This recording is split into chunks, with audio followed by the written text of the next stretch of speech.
جو ایمان میں داخل ہو گئے وہ وضو طہارت کے حکم سے واقف تھے. مسجد میں باطہارت آدمی ہی جا سکتا ہے. ہندوستان کی 90% آبادی غیر مسلم کی تھی. جو پاک ہیں ناپاک ہیں ہم کوئی تجزیہ نہیں کر سکتے تھے. ویسے لوگوں کو دین کی تبلیغ، دین کی حقانیت، وحدانیت کی تعلیم دینے کے لیے ان بزرگان دین نے خانقاہیں قائم کی.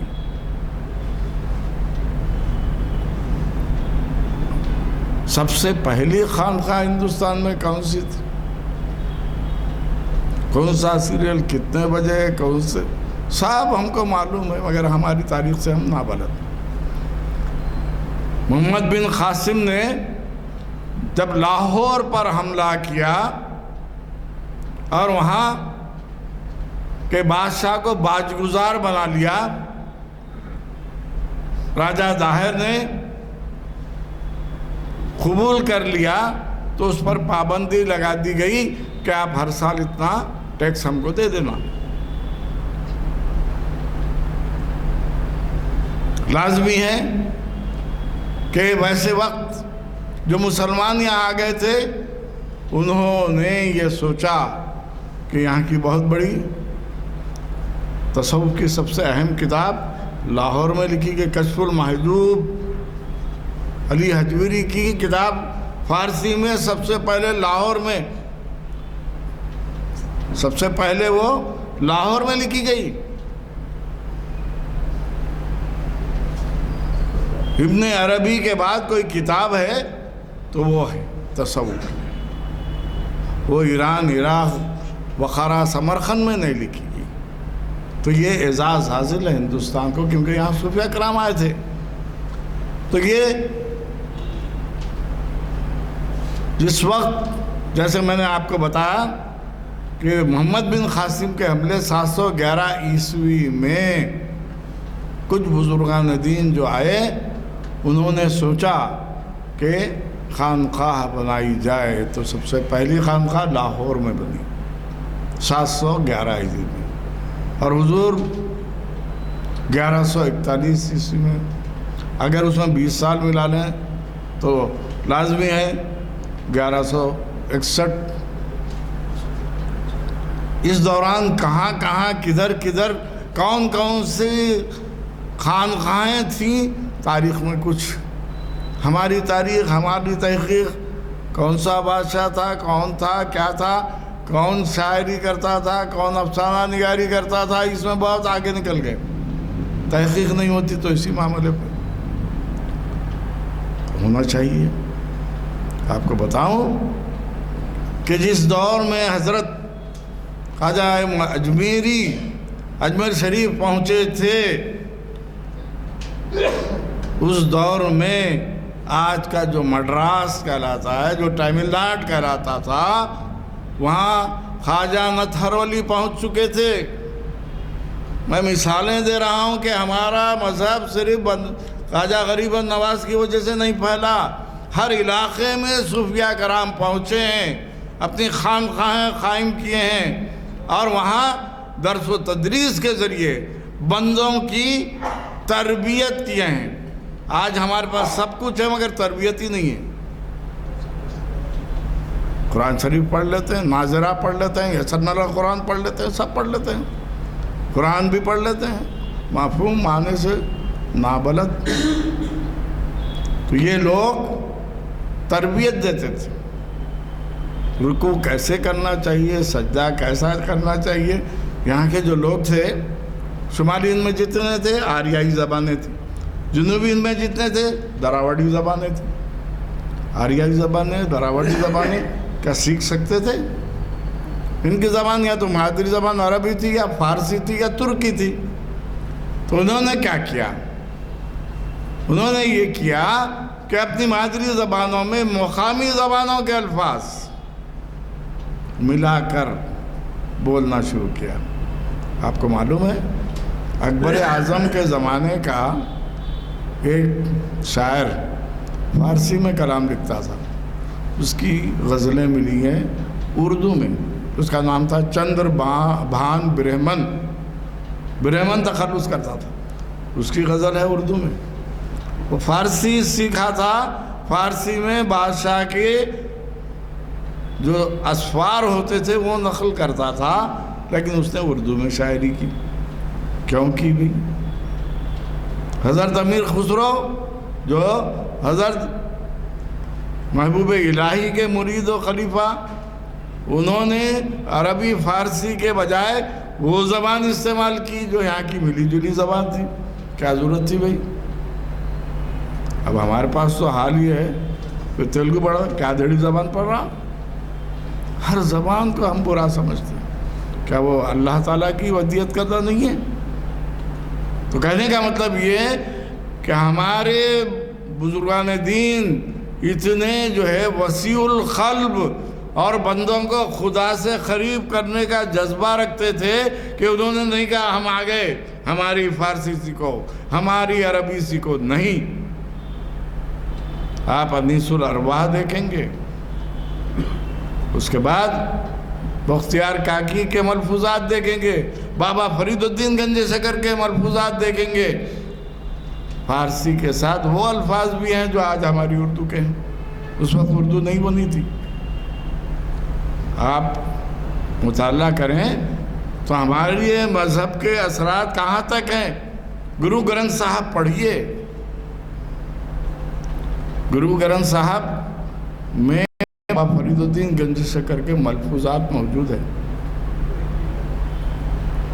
ابھی اخباروں میں جو نیوز آئی ہے, حضرت نظام الدین محبوب الہی کا جملہ استعمال کیا جا رہا, ہنوز دلی دورست, دلی ابھی دور ہے. 1325 میں بولا ہوا جملہ 700 سال کے بعد آج دہرایا جا رہا ہے. یہ بزرگان دین اللہ والے تھے جو اللہ کے ہو جاتے ہیں. اللہ تعالیٰ خود ان کو دنیا میں, بلکہ کہا جاتا ہے کہ اللہ تعالیٰ فرشتوں کو بلا کر کہتا ہے, اے فرشتوں, یہ شخص میرا عبادت گزار ہے, میرے حکم کی تعمیل کرنے والا ہے, میں اس سے محبت کرتا ہوں, تم بھی محبت کرو اور دنیا میں کہہ دو کہ دنیا کے تمام لوگ بھی اس سے محبت کریں. یہ خدا کے نیک بندے, اللہ والے, جو اپنے عمل سے, اپنی فکر سے, اپنے رویے سے اللہ کی وحدانیت کا ثبوت دیتے ہیں. تو میں بتا رہا تھا شمس الدین التمش سے پہلے بھی بہت سے, اس کو ہم خاندان غلامان کہتے ہیں, جس کی مشہور شہزادی رضیہ سلطان ہے. یہ مسلمانوں کا کمال ہے. دنیا میں حکومت کوئی غلام کو دیا ہے؟ کوئی مثال ہے بتا دیجئے. امریکہ میں, لندن میں, فرانس میں, جرمنی میں, سوئٹزرلینڈ میں. یہاں سے عرب جانے لگے تو عربوں نے سوچا کہ ہندوستان کی حکومت کس کے ہاتھ میں دینا چاہیے. سوچا کہ اپنا غلام جو ہے بہت محنت کرتا ہے, اللہ والا ہے, غلاموں کے ہاتھ میں دے گے. دنیا کی تاریخ میں واحد واقعہ آئی ہے ہندوستان کا. بادشاہ وقت اپنے بیٹے کو, اپنے خاندان کو نہیں, غلام کسے کہتے ہیں؟ جس کو بازار سے خریدا جائے. محمود غزنوی ایاز کی بڑی عزت کرتا تھا. محمود غزنوی کا غلام تھا. کیوں کرتا تھا؟ کئی لوگوں نے پوچھا, بادشاہ سلامت, ہم وزیر ہیں, ہم آپ کے مشاورت میں شامل ہیں, آپ ہماری عزت نہیں کرتے, وہ معمولی غلام کی عزت کرتے ہیں. تو کہا وقت آنے پر بتا دیں گے. بہرحال کہا یہ جاتا ہے کہ دانش مندی, دانشوری, ہر چیز کو عمل میں لانے کا جذبہ یہ غلاموں میں, یہ صوفیہ کرام نے ودیت کر دیا تھا. کوئی بادشاہ نے نہیں کیا. حضور بھی داخل اجمیر میں تشریف لائے. ایک صاحب نے مقدمہ ٹھوک دیا کہ ان کی جالیوں پر جو ہے, جو نشان ہے, وہ ہندو مذہب کا ہے کہ ہماری مندر تھی. اب جو چاہے بول لیجیے، جو چاہے بول لیجیے. ایک صاحب نے مقدمہ ٹھوک دیا ہے کہ ختنہ جائز نہیں ہے، 9 مولود پر ظلم کیا جا رہا ہے، وہ روکا جائے. ہم کیا کر رہے ہیں؟ ہم بزرگان دین کی تعلیمات کو بھی پڑھنے تیار نہیں ہیں، تو ہم کیا کر سکیں گے؟ ایک صاحب سے پوچھا گیا، بھائی آپ جنگل میں جا رہے ہیں، فرض کیجئے کہ شیر آ گیا تو آپ کیا کریں گے؟ تو کہنے لگے میرے کو کیا کرنا، جو کچھ کرے گا شیر ہی کرے گا وہ. تو ہم ویسی قوم بن گئے ہیں. کیوں بنے ہیں؟ یہ بزرگان دین کی تعلیمات سے دور ہیں، ان کے ملفوظات سے دور ہیں. ان کے ملفوظات پڑھیں تو آپ کو معلوم ہوگا کہ خدا سے قریب ہونے کے کیا کیا طریقے حضرت نے اپنے امین الارواح میں لکھے. آج سے 120 سال پہلے فارسی میں کتاب لکھی تھی معین الاولیاء، آپ کو پتہ ہے؟ اس فارسی زبان کا ترجمہ حیدرآباد میں ہوا.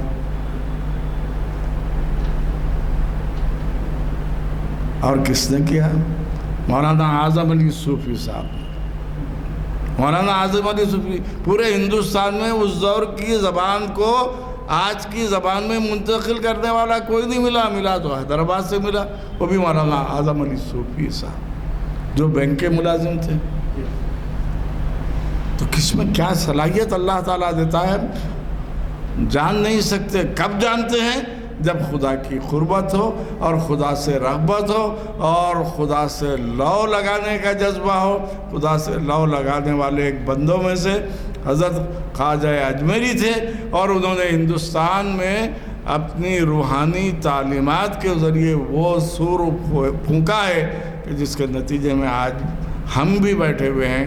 اللہ تعالیٰ ایسے بندوں کو پیدا کرے، ایسے اللہ والوں کو ہمارے درمیان لائے تاکہ ہماری قوم میں عمل کا جذبہ، ریاضت کا جذبہ، خدا سے قریب ہونے کا جذبہ جاری و ساری رہے. وآخر الدعوانا ان الحمدللہ. ہمارا اگلا لیکچر ہے پیر کے دن 27 فروری کو رہے گا.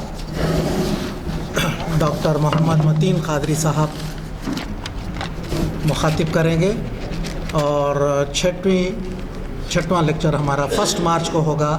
ڈاکٹر رؤوف خیر صاحب مخاطب کریں گے. بعد نماز عصر سے مغرب تک ہوگا. دعا کی گزارش ہے.